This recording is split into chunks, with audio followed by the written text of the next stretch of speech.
little bit about the Nepo-Farusha game once again, because the underlying tension, the dynamics of Nepo having lost his first game, heavily opening related. So right. Not everything is in your hands there, but I think it's good for him that he plays Alireza specifically, because Alireza so far does not. A Bogolyubov game between Levon and Magnus, like as we came in, you said they've passed 200 games in different formats, whether they're blitz and rapid and classical. The Bogo Bishop B4 check. I remember Queen E7 was getting a very nice workout back in the day, as was A5 and even C5. All of those things I associate much more with the Bogo than the move Bishop takes E2. Bishop takes E2 is a bit of a move. It's weird to be saying newfangled about such a kind of a bare bones system where Black says, yeah, we'll have a solid position. I'm not really trying to do anything fancy. Right. I'm trading this bishop away to make my castling faster, but my structure is somewhat more passive. My bishop on C8 will be slightly worse, or maybe even not slightly worse than the bishop on D3 or wherever it lands. Right. Honestly, my initial reaction every time I see something like this is this cannot possibly fully equalize. Right. But then I saw Ulf Anderson back in the day playing it as a religion and nobody managing to defeat him. Yeah, but that is exactly the point. The point is, if you trust yourself to play these types of slightly, stolid. It's the second day in a row I catch myself almost using the word boring to describe a chess position, which I generally don't do. But these are not very exciting positions. We have to be honest with ourselves here. And Magnus just knows what he's doing there. He is very, very well versed in the structures that arise from here. Right. He is. It's become a bit of a kind of an inside joke just how much he likes to play the Carlsbad from whichever color, right? Coming from whichever opening. Yeah.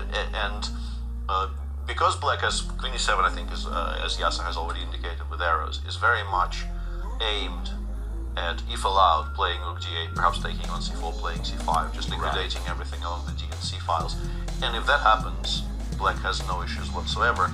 The way to stop it would be to take on D5 and switch to a different structure. But Magnus is seemingly actively trying to get the Carlsbad in every game. Yeah.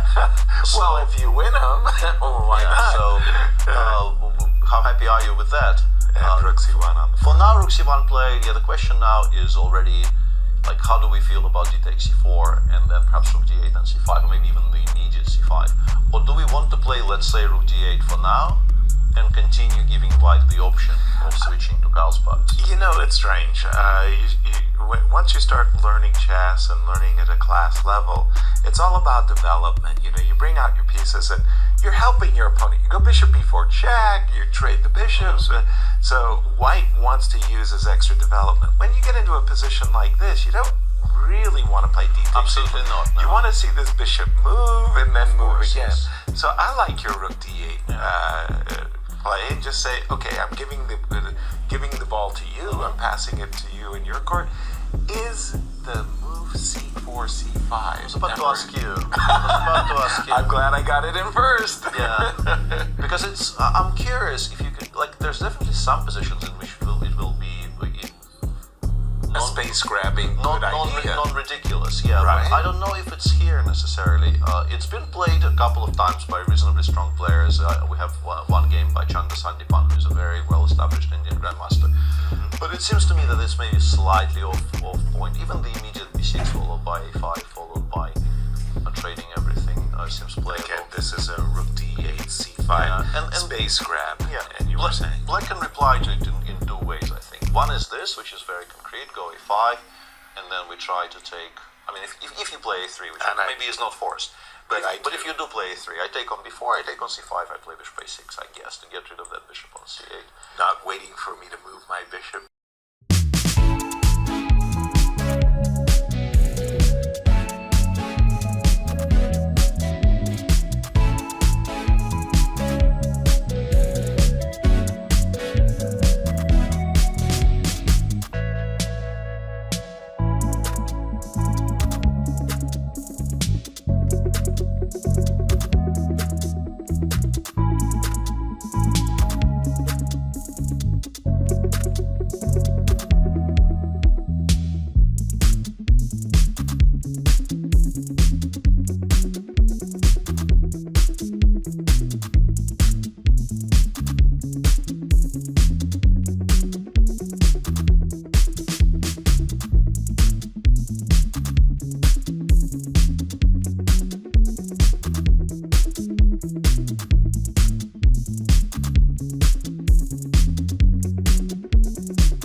fact, have they repeated? Yes, they have. They're just They've checking their repeated score a lot. sheets. Looking around for the arbiter, you know those looks. Yeah. Just want to validate the 3-time repetition. And the arbiter says, yeah, you guys did your job. Yep. Yeah, Party hand claps. We kind of knew this was coming, and But we knew it from afar, and we're still mystified. If the Bogo Indian can make such a comfy draw, boy, we're gonna. Why aren't we're gonna be seeing a lot of Bogo Indians in our future, guys. possibly, yeah, but Yeah. I don't know if it's supposed to make such an easy draw every single time if your name is Magnus Carlsen. That's a good point. Yeah, so yeah, it was a very, I mean, by the standards of those two guys, it was a very, very quiet game, but those do happen occasionally.